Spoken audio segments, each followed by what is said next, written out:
Hey, I'm Sam. A number of years ago, I led a mission trip to Haiti with a group of young people and their parents, one of whom was a very successful businessman. His teenage daughter had begged him to come on the trip with her. So we're at this incredible children's home out in the mountains. It's a program called Haiti 180. The Lord is active and doing beautiful work there.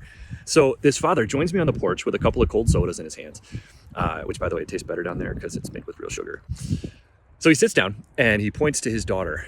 And she'd just come to life in this beautiful way that he'd never seen before. She was surrounded by all of these Haitian children, and they're laughing, and they don't even speak the same language, but they're making up games and having just a great time. And this guy says to me, I didn't want to come here. I'm not the kind of guy that goes on mission trips to Haiti.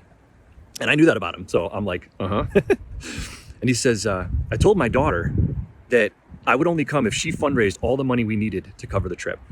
And I figured that would be the end of it. You see, his daughter had never done anything like that before. So he figured she would just give up. But in less than 2 weeks, she had actually raised all of the money that they would need to cover everything. And so he says, now here I am, completely out of my comfort zone in Haiti. And I've never been more proud of my little girl. This guy had given his family a beautiful life.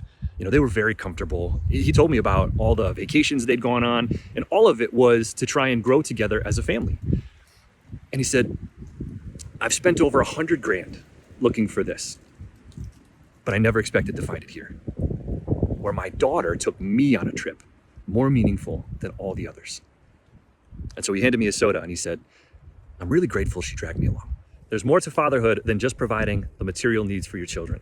You got to fill up the spiritual needs as well with meaningful and enriching experiences that can lead to spiritual growth for both your children personally and your family as a whole.